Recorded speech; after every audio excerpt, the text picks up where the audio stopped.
12 वर्ष रहे जी।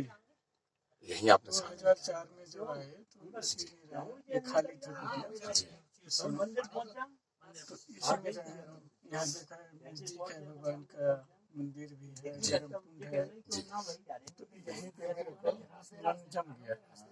अच्छा और इसी में मैं 12 साल कंटिन्यू रहा, 12 साल बर्फ में रहा।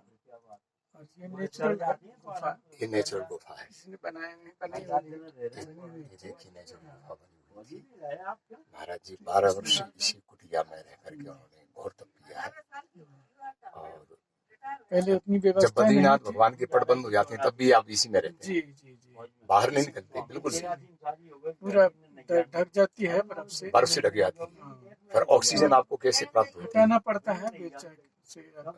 आज आप स्वयं हटाते हैं हाँ, कभी कभी बंद हो जाता है तो हटाना पड़ता है, दरवाजे के पास से हटाना और पड़ता है। 6 महीने का आपको खाने पीने का राशन ये सब व्यवस्था करनी व्यवस्था पड़ती रखना पड़ता है। है सिलेंडर फिर कितने रखने पड़ते हैं 3-4 रखना पड़ता है। 3-4 सिलेंडर में 6 महीने का काम चल जाता है हाँ, पानी रखना पड़ता है, भर करके रखना पड़ता है पानी, खाने पीने का सब सामान रखना पड़ता है। पानी का यहाँ नल है कि आपको नल तो बंद हो जाता है, टंकी में भर के रखना पड़ता है। तो 6 महीने का पानी टंकी में आप भरकर रखेंगे तो कैसे चलेगा महाराज जी वो रखना पड़ता है, कमरे में रखना पड़ता है। अच्छा तो जमता नहीं, बाहर हवा लग जाएगी तो जम जाता है। ओ तो कमरे में हवा नहीं लगेगी तो नहीं जमती है, मोटी परत जम जाती है, उसको तोड़ करके फिर अच्छा पिघला करके काम में लेते हैं। महाराज जी आप इस प्रकार यहाँ रहना ही बहुत बड़ा तप है इसके बाद में नारायण का जाप करना भगवान का तप करना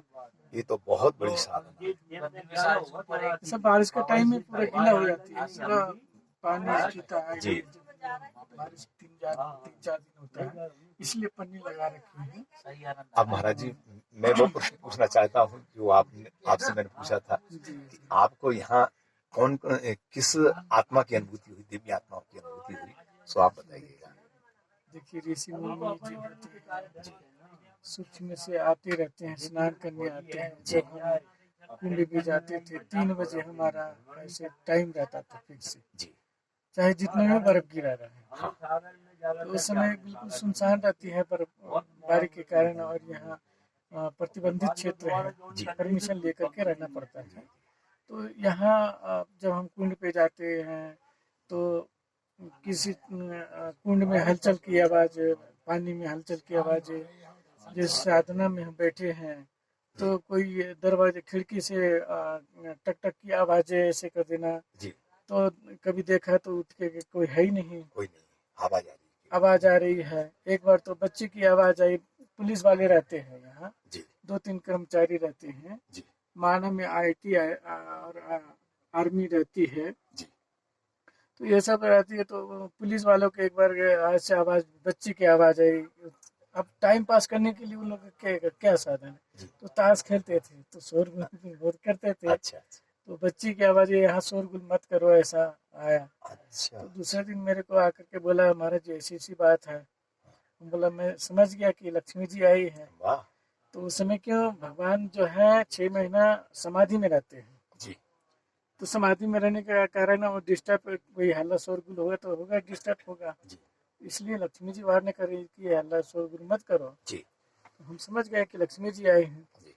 यहाँ नर पर्वत से नारायण पर्वत तरफ ज्योति आती है, और नीलकंठ से नर पर्वत जो ज्योति जाते हुए दिखती है। आपने ज्योति जाती हुई आकाश में देखा? ऐसे ही होता ही है, घटना घटते रहती है। और यहाँ सनकादिक ऋषि मुनियों का आगमन होता है जी, और नारद जी आते हैं, सभी देवी देवता रहते हैं। आपने उनका कभी अनुभव किया?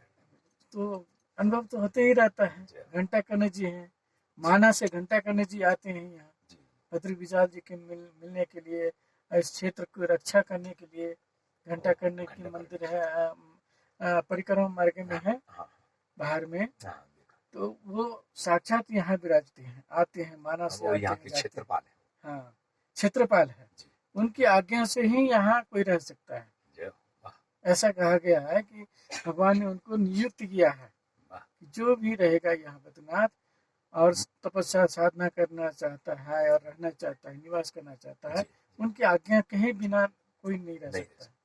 उनकी आज्ञा होगी तभी रह सकता है। तो घंटा करना हमारे मतलब रहते हैं, साथ साथ रहते हैं साथ।